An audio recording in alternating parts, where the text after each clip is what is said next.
When Europeans claimed they discovered an empty wilderness, they weren't lying to the world. They were lying to history. What they found wasn't untouched land, but what remained after civilizations were erased. Quick pause. Tell us where you're watching from. If this history matters to you, subscribe. Centuries earlier, large native cities had already risen, flourished, and disappeared. Near where St. Louis stands today, Cahokia once dominated the Mississippi region. At its height, it held tens of thousands of people, supported by advanced agriculture and long-distance trade. Earth mounds towered over the landscape, some larger than any structures built in Europe at the time. This was not a village. It was a planned urban center. By the time Europeans arrived, Cahokia was gone. Grass covered its monuments. Without written records in a European language, settlers assumed nothing important had ever been there. That assumption became convenient, and it shaped how native history would be misunderstood for centuries. During World War II, the U.S. military faced a crisis. Enemy forces were breaking coded messages with alarming speed. Battles were being lost before plans could even be carried out. The solution didn't come from machines or mathematics. It came from culture. Young Navajo men created a military code using their own language. A language so complex, so precise, that it was never broken. Messages were sent under fire, relayed across battlefields, and executed in minutes instead of hours. When the war ended, these men were ordered to remain silent. Their work stayed classified for decades. By the time the Code Talkers were officially honored, many were already gone. The victory had been recorded, but the voices behind it had nearly disappeared. Long before American leaders debated representation and federal power, Native nations were already practicing it. The Haudenosaunee Confederacy united multiple nations under a shared system of governance. Each group kept its autonomy while participating in a larger council. Decisions required balance, debate, and consent. Benjamin Franklin observed this system closely. Years later, similar ideas appeared in colonial proposals and constitutional debates. Whether acknowledged or not, representative democracy had already taken shape on this continent, centuries before 1776. The idea that democracy arrived fully formed from Europe ignores the political intelligence that already existed here. When Europeans first arrived in the Americas, they encountered a populated world.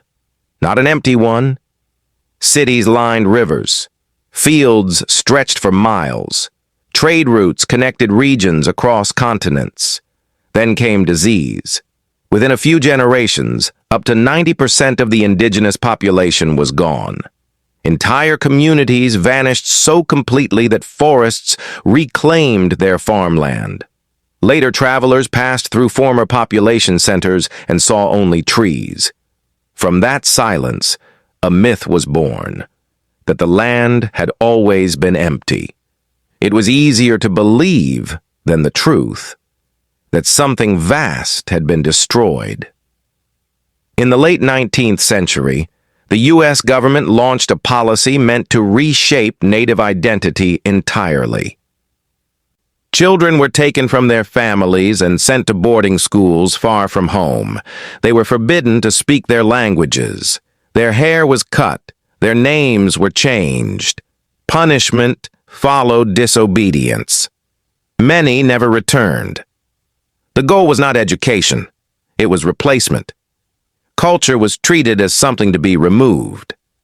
The last of these schools closed in 1978. The consequences of that system are still being uncovered today. Not as distant history, but as living memory within Native communities. In 1890, a spiritual movement spread quietly across Native communities in the West. It wasn't a call to violence. It wasn't a rebellion in the usual sense. But it terrified the U.S. government. The ghost dance promised renewal, the return of the buffalo, a world restored to balance. It spoke of survival through belief, not warfare. For indigenous people pushed to the brink, it offered hope. Federal officials saw something else entirely. They feared coordination, they feared resistance, and they moved quickly. Troops were sent to suppress a ceremony they didn't understand. What followed at Wounded Knee became one of the most tragic massacres in American history.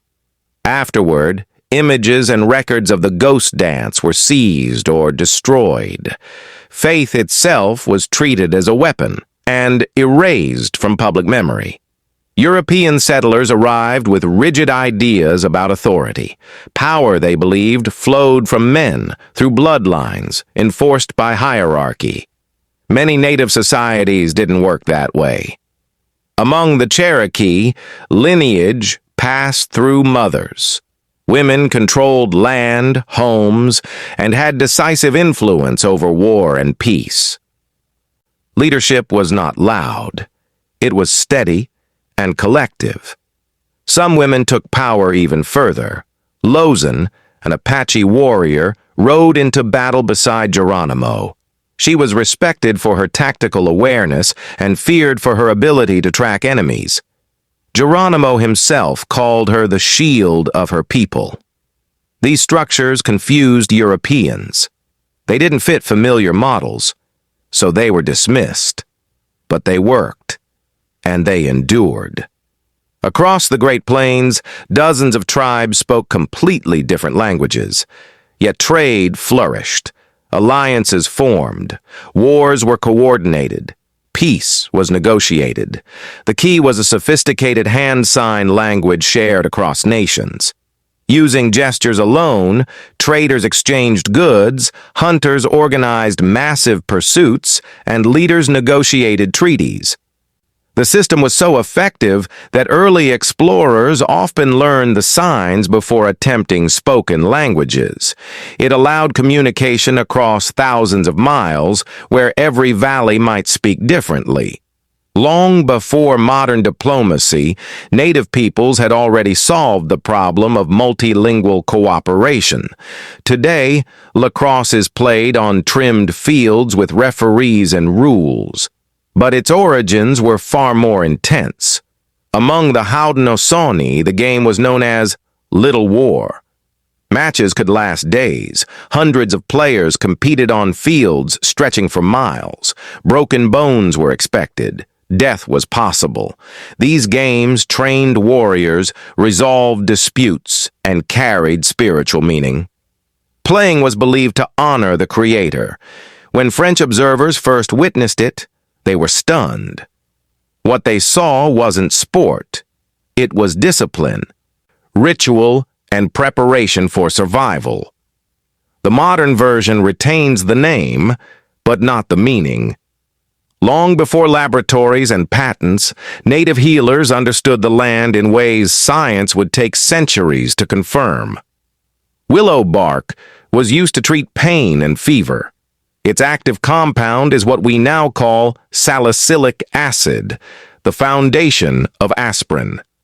Knowledge passed orally, generation to generation, through observation and experience. When Europeans noticed these practices, they carried the knowledge back across the ocean. In the modern era, pharmaceutical companies refined it, patented it, and profited. The original discovery, however, was rarely acknowledged. Many medicines today trace their origins to indigenous knowledge that was taken, renamed, and separated from the people who first understood it.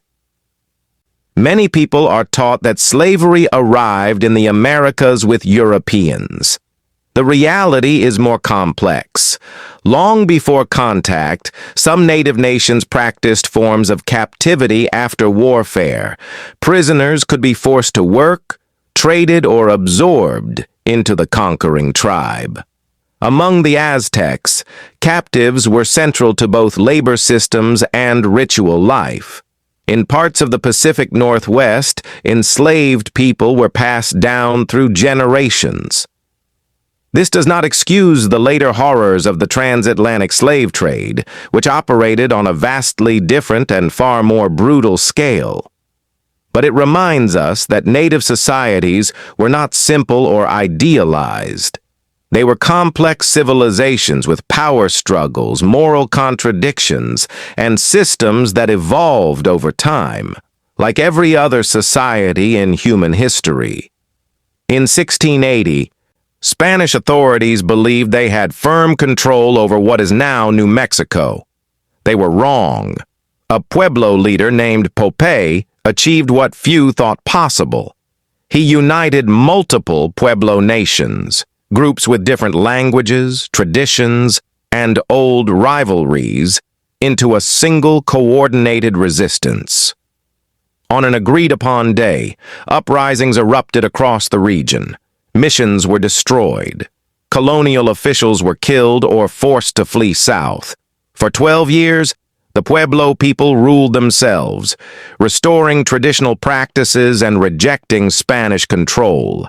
It remains one of the most successful indigenous revolts in the Americas, and one of the least discussed. For generations, native burial sites and sacred lands were treated as open ground for excavation. Human remains, ceremonial objects, and spiritual items were taken and shipped to museums and private collections. Many of these objects were displayed without consent. Others were stored away, cataloged, and forgotten. In 1990, a federal law required institutions to return these remains and artifacts to their tribes. But the process has been slow. Some communities still don't know what was taken or where it ended up. For many Native nations, reclaiming these items isn't about ownership. It's about restoring connection, bringing ancestors and traditions back home after decades of silence. For much of American history, Native communities were pushed into poverty by design. Land loss, restricted rights, and broken treaties left few paths forward. Then, in 1988, federal law changed something unexpected. The Indian Gaming Regulatory Act allowed tribes to operate casinos on reservation land, outside state control. The result reshaped entire communities, revenue-funded schools, healthcare, housing, and scholarships. Some tribes achieved a level of economic independence that had been denied for generations. Not every nation benefited equally, and challenges followed. But the shift revealed something powerful. When given legal space, Native nations could rebuild on their own terms. Since the founding of the United States, more than 500 treaties were signed with indigenous nations. Every one of them was violated. Land was promised forever, then taken when gold, oil, or railroads appeared. The most famous example came in 1868, when the Black Hills were guaranteed to the Lakota. 8 years later, gold was discovered, and the promise vanished. In 1980, the Supreme Court acknowledged the theft and offered financial compensation. The Lakota refused. The money remains untouched. They don't want payment. They want the land, a reminder that some losses cannot be settled with checks. Long before modern debates over controlled substances, Native American communities had been using powerful plants for spiritual and ceremonial purposes. One of the most misunderstood is peyote. For thousands of years, it was not consumed casually or for pleasure. It was used in carefully guided religious ceremonies meant to seek visions, healing, and direction for the community. Decisions about leadership, hunting, conflict, and survival were often shaped by these spiritual experiences. When the U.S. government learned of these practices, it attempted to ban them, viewing them as dangerous or immoral. It wasn't until 1994 that federal law finally protected the religious use of peyote by Native Americans. Today, scientists study similar substances to treat trauma and depression, rediscovering what indigenous people understood long ago. There is a popular belief that Native societies lived in perfect harmony before Europeans arrived. History tells a more complicated story. Tribes fought over land, resources, and influence long before Columbus appeared on any map. The Comanche dominated the southern plains, pushing rivals outward. The Haudenosaunee expanded their influence through alliances and conquest. Power shifted constantly. Recognizing this complexity does not weaken the reality of colonization's devastation. It strengthens it. Native nations were not passive or simple. They were political, strategic, and deeply human societies, just like those in Europe, Africa, or Asia. Look at almost any plate of food today, and you'll find Native American influence. Corn, potatoes, tomatoes, squash, beans, peanuts. All domesticated and cultivated in the Americas long before European arrival. Entire cuisines around the world depend on these crops. Italy had no tomatoes. Ireland had no potatoes. Much of Africa had no corn. These foods crossed oceans and reshaped global diets. Yet the people who developed these crops over thousands of years were rarely credited. Indigenous agricultural knowledge quietly fed the world while being written out of history books. Modern genetics has begun revealing stories history never recorded. Studies of ancient DNA suggest that contact between Native Americans and Europeans may have occurred long before Columbus. Some researchers point to Ice Age crossings, others to Norse explorers who reached North America around the year 1000. The evidence is still debated, but one thing is clear. Human history is rarely as simple as a single arrival date. Migration, contact, and exchange may have shaped the Americas in ways we are only beginning to understand. The past is not finished revealing itself. In 1680, a native leader named Popé did something few ever achieved. He expelled a European empire. By uniting Pueblo nations that didn't always agree, he led a coordinated uprising that forced Spanish colonizers out of New Mexico for 12 years. Churches were dismantled, colonial records destroyed, indigenous traditions restored. For centuries, his name barely appeared in textbooks. Today, his statue stands in the U.S. Capitol's National Statuary Hall, the only Native American represented there. History doesn't always remember who it should. Sometimes it takes time to correct itself. If this story added something new to your understanding of Native American history, consider liking the video. Sharing helps these stories reach more people, and subscribing allows us to continue documenting history that deserves to be remembered. Thank you for watching.